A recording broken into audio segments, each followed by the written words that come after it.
wabarakatuh. Waalaikumsalam warahmatullahi. Alhamdulillah. Alhamdulillahi rabbil alamin. Wassalatu wassalamu ala asrofil anbiya'i wal mursalin Sayyidina wa maulana Muhammadin wa ala alihi wa sahbihi ajmain.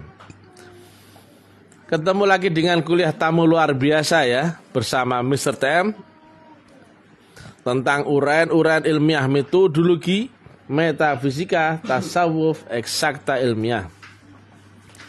Bertempat di kampus Alim Ma'rifat Gresik Balong Panggang. Judul yang kita angkat kali ini adalah cara bersolawat akan Nabi. Saya Mr. TM sampaikan ya,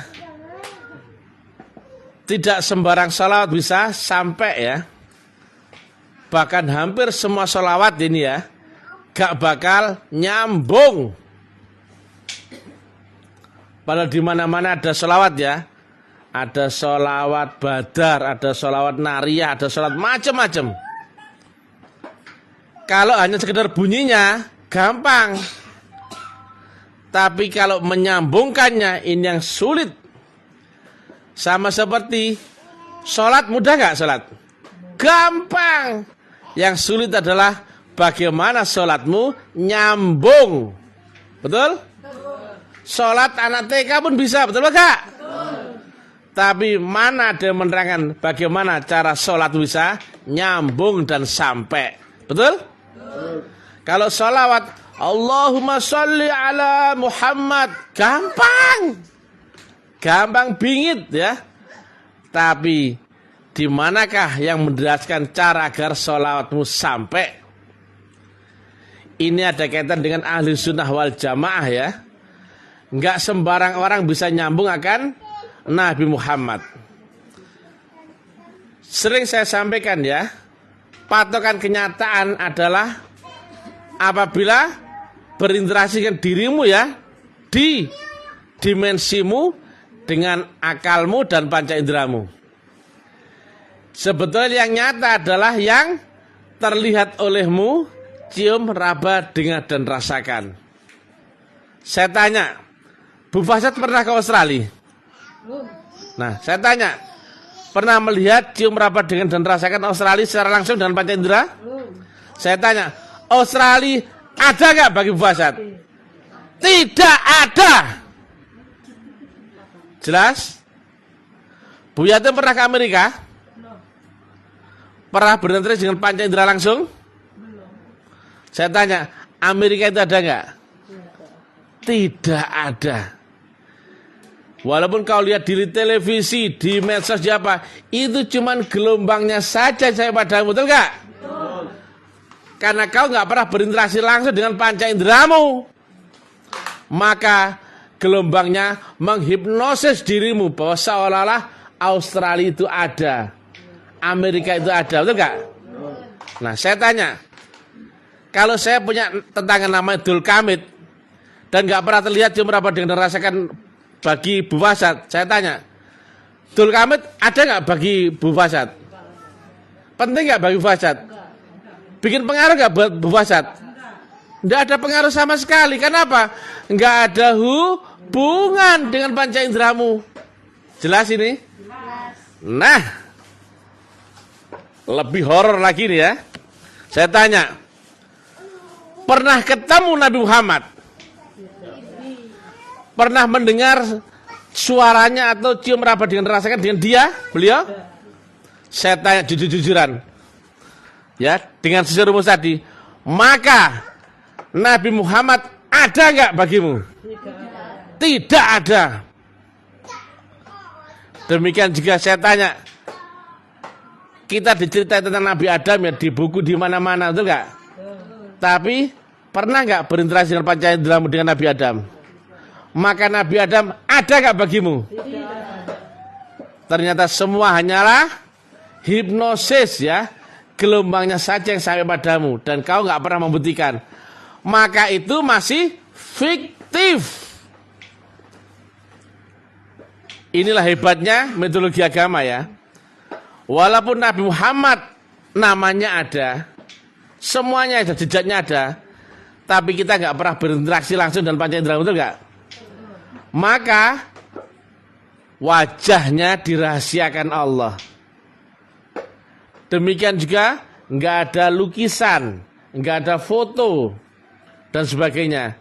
Nah, di dalam cerita Nabi Muhammad ada di zaman 1500 tahun yang lalu. Kau di sini ya. Di zaman ini tahun 2023. Nabi Muhammad ada di zaman 1500 tahun yang lalu. Enggak pernah ketemu wujudnya. Walaupun ada kitabnya Sama'il Muhammad, Muhammadiyah.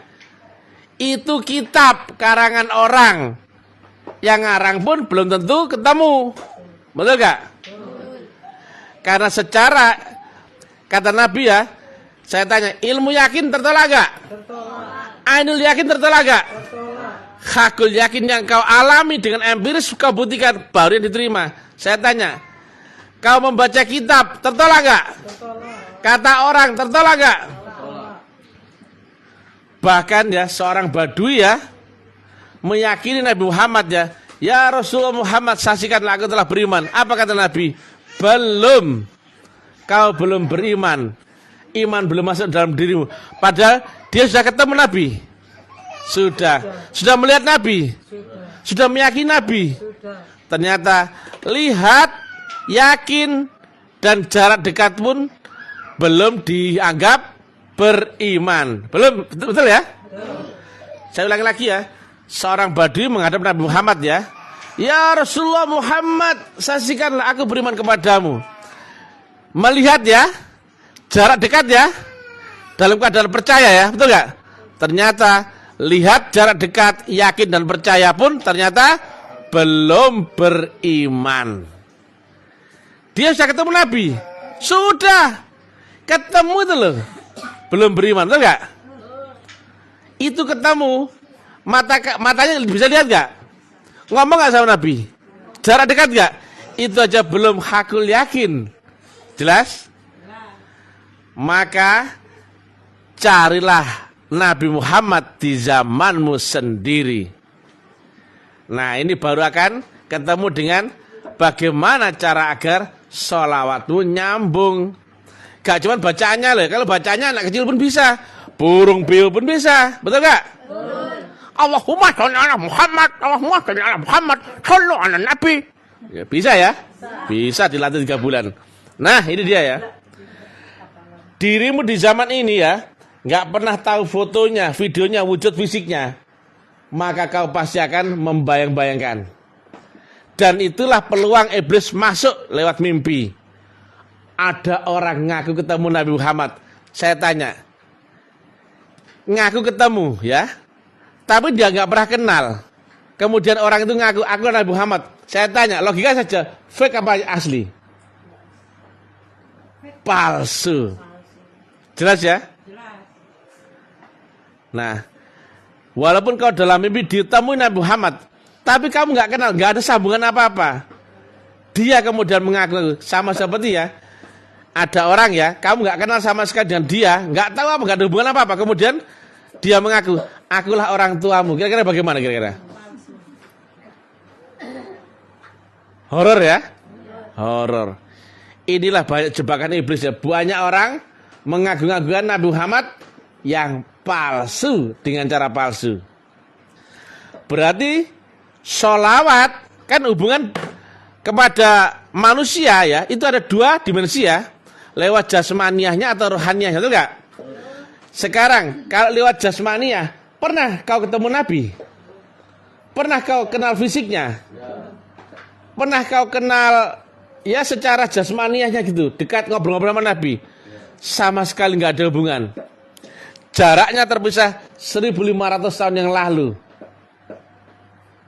Maka sholawatmu kalau asal ngucap nggak bakal sampai. Walaupun kau dobolen ya, Allahumma sholli ala Muhammad. Nah, innallaha wal malaikatahu yusholluna 'alan nabi. Ya ayyuhalladzina amanu shollu alaihi wasallimu taslima. Ya, perlu dulu ya. Ya ayyuhalladzina amanu, bukan ya ayyuhan nas. Betul enggak? Siapa orang beriman yang dipertemukan dengan guru walia mursyida yang ketemu ulama waris di zamannya, betul enggak? Maka jika itu disebut ya ayyuhalladzina amanu, tidak berarti ya ayyuhan nas. Tidak sembarang orang bisa bersalawat, betul enggak? Hanya orang beriman yang ada nur iman dan nur kitabnya, dan ada sambungan akan ulama waris. Inilah gambarnya ya.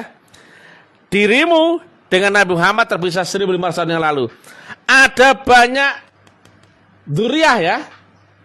Yang ini sampai sekarang ya, dari zaman Nabi Muhammad ke zaman sekarang, ini kira-kira ada 37 generasi ya.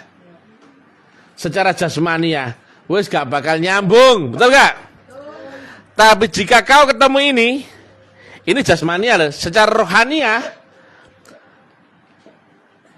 rohani, walaupun pindah-pindah wujud ya. Air ya, ditaruh gelas wujudnya, gelas. Dipindah botol wujudnya, dipindah kendi wujudnya, dipindah mangkok wujudnya, dipindah ember jadi, dipindah pot jadi, dipindah genuk jadi.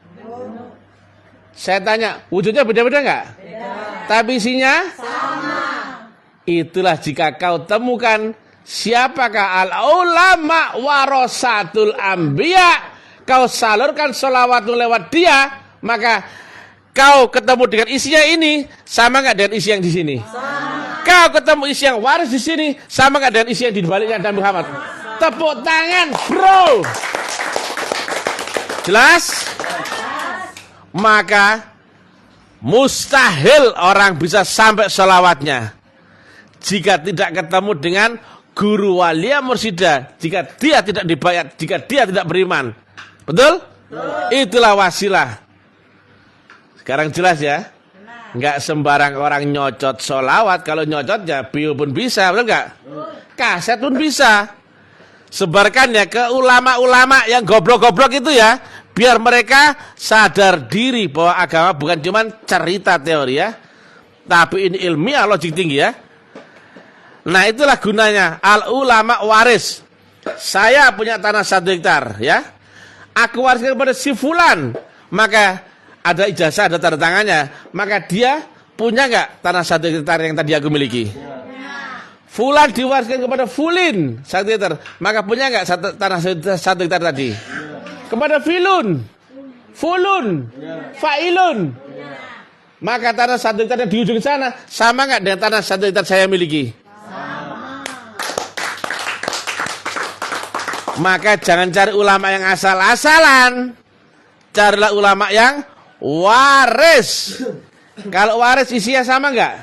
Sama. Beda dengan amanah, beda dengan jalur keilmuan. Yang waris itu cuman pindah casing, cuman pindah nama saja, betul nggak? Dulu nama saya pindah ke namanya Fulan, ke Fulun, Filun, Failun, betul nggak? Tanahnya sama nggak? Sama. Jelas sekarang? Nah sekarang carilah ulama waris di zamanmu sendiri. Dia adalah wujudnya Nabi Muhammad di zamanmu sendiri. Itulah yang kau saksikan dalam syahadatmu. Asyhadu alla ilaha illallah wa asyhadu anna Muhammad Rasulullah. Dan kenapa ini sangat penting? Bukankah di dalam dalil ya, baik Quran maupun hadis ya, innallaha wal malaikatahu yusholluna 'alan nabi ya ayyuhalladzina amanu shollu alaihi wasallimu taslima. Hubunganmu dengan Allah semuanya tergantung di wasilah akan gelombang yang dibawa oleh Rasulullah Muhammad yang estafetnya sambung menyambung pada guru mursyidmu. Jika tidak ketemu estafet wasilah tadi, jika tidak ketemu cara bersalawat, maka doamu nyambung enggak? Ibadahmu nyambung enggak? Zikirmu nyambung enggak? Salatmu nyambung enggak? Goblok kabeh. Jelas? Bahkan sampaikan ya, seluruh doa akan menggantung di langit ya, nggak bisa naik, nggak bisa turun ke bumi ya. Amalmu pun demikian ya. Betul enggak itu ada? Itu dia ya. Bedakan antara Nabi Muhammad yang manusia dan Rasulullah Muhammad yang nur Allah. Jadi ini ya, banyak orang mengklaim salawat itu yang datang gendruwo dikiranya Nabi Muhammad. Goblok gak itu? Goblok. Untuk mengukur dalamnya laut, kau harus bawa meteran mengukur. Ya sedalam lautan itu juga. Jangan kau ukur ya dalamnya laut dengan pakai penggaris 1 meter. Nggak akan tahu dalamnya itu enggak? Kalau kau mengukur gelombang nur Allah, kau harus pakai meteran juga, memakai gelombang nur Allah juga. Jika kau nggak temukan nur Allah yang dibaiatkan kepadamu, yaitu nur iman dan nur kitab, kau nggak akan kenal Rasul. Lah kalau nggak kenal Rasul, kau kenal Allah nggak? Nggak mungkin. Maka kata orang yang menceritakan ditemui Nabi di dalam mimpi, saya anggap bohong. Assalamualaikum warahmatullahi wabarakatuh. Bohong.